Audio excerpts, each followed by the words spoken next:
So, X9 host Karl Stefanovic has revealed that he was already planning to leave his Today Show hosting gig at the end of the year, or so he's claimed. He sat down with British broadcaster Piers Morgan and confessed that he already had plans to, quote, sail off into the sunset. How lovely. For more on this, let's bring in Sky News lifestyle reporter Chloe Walker.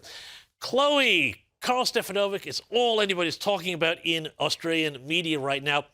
What did you make of his interview with Piers Morgan and his claims that, oh, yeah, no, I was going to do this all along? Yes, you're absolutely right. It is all Australia's talking about right now. And in that interview with Piers Morgan, Carl did say that he had told Nine that he was planning to leave about 2 to 3 months ago, and that Nine had said they wanted to keep him a little bit longer so that they could find a replacement for him. So, yeah, it was interesting for him to say that the conversation, he did double down on the interview he did with Tommy Robinson, but he also got quite emotional when he was discussing the fallout and how that's impacted his wife, Jasmine, and his family.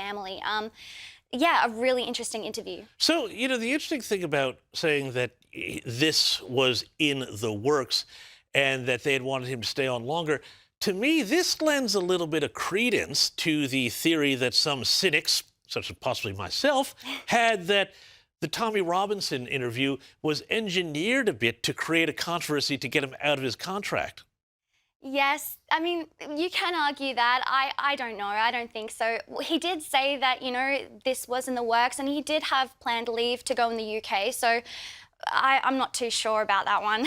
Sure, fair enough, fair enough. But I mean, in terms of this idea that then he's going to go and become this kind of podcast star in the United States. Now, I mean, as you know, I'm from the United States myself.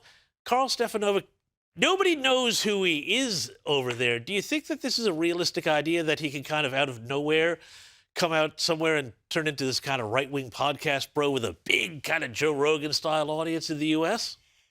Great question. I'm not too sure myself, but look, never say never. He is a huge face in Australian media, so you never know where it could take him. Well, that's right. And, of course, we have seen his ratings, or the ratings of the Today Show, go off a cliff since he left. So possibly at 9, they're having a bit of reconsiderations about how this all went, too. But there are other celebs, too, to talk to, not just Karl. Sorry, Karl. But we've also had Princess Harry and Meghan Markle. They have reportedly agreed to adhere to a set of rules laid out ahead of their coming trip, which had been in doubt, to the United Kingdom. There were reports that the Duke and Duchess of Sussex were reconsidering after he was denied a request for police protection, but it looks likely that they will indeed bring their children to meet the king. Chloe, whatever you think of Harry and Meghan, you got to find family estrangement really sad, so I would be really happy for them to make up with His Majesty with what time that he has left. But what more can you tell us about all of this? Yeah, so this trip has actually apparently been 2 years in the making, which is a huge thing to come out of this. Harry and Meghan are indeed going to be visiting the UK from the 7th to the 11th of July, and they're going there predominantly for Harry's Invictus Games 1 Year to Go event in Birmingham. But the King has indeed offered them to stay at Buckingham Palace in one of the royal residences there, and they have accepted. Now, these rules that they have agreed to, they're quite interesting. Tell us about it. So one of the rules is that they are not to film any of the private meetings that they have with any of the royal family. Isn't that so, just to stop you there, isn't that so extraordinary that you would have to have a rule like that for these people, right? Yes, yeah, that is a rule. And then another one is that they're not to do any, interviews after the fact. So there will be no Oprah interviews or any revelations to come from the private meetings. And then another rule is that it's not a commercial trip at all. So there'll be no selling of jam and no keynote speeches from Harry during this trip. So those are the rules. So no shenanigans. I tell you what, Chloe, I'd gone into this segment thinking, I would love just to see the family get back together, whatever I think about their politics. The fact that they have to have these rules there, that just says to me, gosh, don't forget what a bunch of grifters this pair is. But other royal news, too, here. There is the meeting that the Queen has had with J.K. Rowling, the Harry Potter author. She posed for a private photo with the J.K. Rowling, the Harry Potter author. Rowling, of course, has been quite controversial for some of her comments, which plenty of us here at Sky think are actually common sense. So what do you make of this? Welcome back to Sussex Royal Insider, the channel where we take a closer look at the biggest royal headlines, unpack the latest reports, and separate confirmed developments from the endless speculation surrounding the royal family. If you enjoy thoughtful royal commentary, exclusive updates, and in-depth discussions that go beyond the headlines, make sure you subscribe, turn on notifications, and become part of our growing community. You won't want to miss what's coming next, because this latest story has everyone talking. The spotlight is once again shining on Prince Harry and Meghan Markle, and this time it's because reports suggest the couple could be preparing for a joint visit to the United Kingdom for the first time in several years. On the surface, it sounds like the kind of headline that would naturally spark hope about family reconciliation. After all, every time the Sussexes are linked to a possible return, people immediately begin asking the same questions. Could this finally be the moment old wounds begin to heal? Will bridges be rebuilt? Or will it simply become another chapter in one of the most closely watched family stories in the world? What makes this reported visit different is that the discussion has shifted away from simply whether Harry and Meghan will come. Instead, attention has turned to the reported conditions that could surround the trip, and what they might say about the current relationship between the Sussexes and the royal family.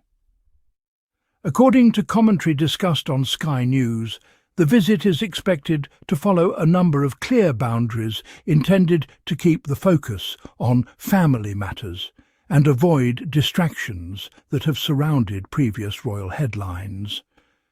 Those reported guidelines have immediately become the biggest talking point. Royal watchers, commentators, journalists and viewers alike are all asking the same question. Why would such rules even be necessary? The conversation itself highlights just how much has changed over the past few years. Trust has become one of the most frequently discussed issues whenever the Sussexes and the royal family are mentioned in the same sentence. One of the reported conditions attracting the most attention is that private family meetings are not expected to be filmed. While this has not been officially confirmed by Buckingham Palace, the report has generated significant discussion because it reflects concerns that have been raised by commentators for some time. Supporters of this approach argue that family conversations should remain exactly that, private family conversations.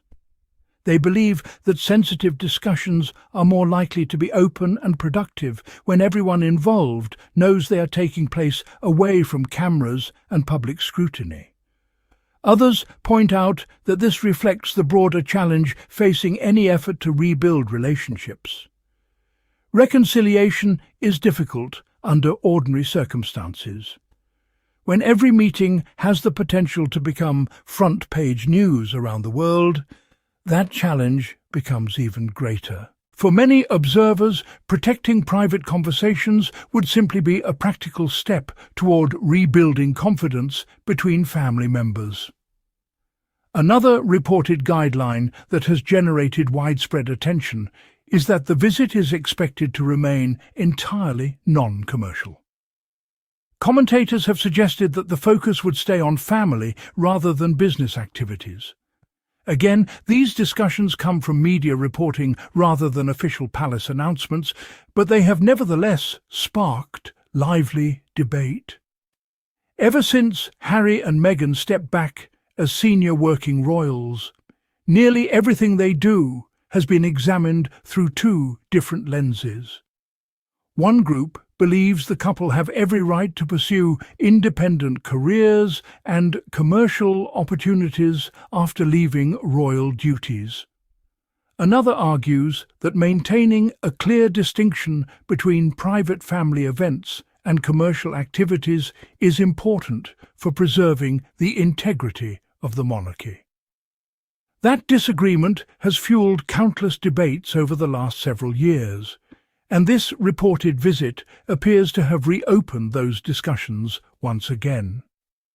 As soon as these reports began circulating, the conversation quickly shifted from whether Prince Harry and Meghan Markle would visit the United Kingdom to how that visit might unfold. For many royal commentators, that distinction is significant. Rather than focusing solely on the possibility of family reunions, the attention has centred on the reported expectations surrounding the trip and what they might say about the current relationship between the Sussexes and the royal family. Over the past several years, the relationship between Prince Harry and the royal family has played out not only behind closed doors, but also in interviews, documentaries, and Harry's memoir. Those public accounts have shaped how many people view the family's dynamics, and they have also led to ongoing discussions about privacy, trust, and where the boundaries should be when deeply personal matters involve one of the world's most famous families. Supporters of Harry and Meghan often argue that they have every right to tell their own story after stepping back from royal duties. They believe sharing their experiences has allowed them to explain decisions that were widely debated and, in some cases, heavily criticised. Critics, however, see the situation differently. They argue that repeated public discussions about private family matters have made rebuilding trust more difficult. Whether one agrees with that perspective or not, it is a viewpoint that continues to surface whenever the Sussexes are linked to possible meetings with members of the royal family. Public reaction has been just as fascinating as the reports themselves. Social media platforms quickly filled with opinions from every side of the debate. Television presenters analysed every reported detail, newspaper columnists offered their own interpretations, and royal commentators debated what this visit could ultimately mean. For some observers, the possibility of Harry returning to Britain with Meghan represents an opportunity to turn the page. They argue that family disagreements, no matter how public they become, do not have to last forever. Time, they say, has a way of changing perspectives, and many hope that years of tension could eventually give way to calmer conversations and a renewed effort to rebuild personal relationships. Others remain far more cautious. They point out that repairing trust is rarely straightforward, particularly after years of public disagreements and extensive media coverage. From this perspective, any meaningful reconciliation would likely require patience, consistency, and a willingness from everyone involved to keep sensitive discussions private. One reason the debate has become so intense is that the story extends far beyond one reported visit. For years, Harry and Meghan's relationship with the royal family has been examined through countless headlines, interviews, documentaries and books. Each new development is viewed in the context of everything that came before it, making even routine reports feel much larger than they might otherwise be. The royal family occupies a unique place in public life. Unlike most families, their private moments often attract worldwide attention. Every appearance, every statement, and every reported meeting is analysed not only by dedicated royal watchers, but also by international audiences with very different perspectives on the monarchy itself. Commentators have also noted that expectations surrounding this reported visit appear different from previous occasions.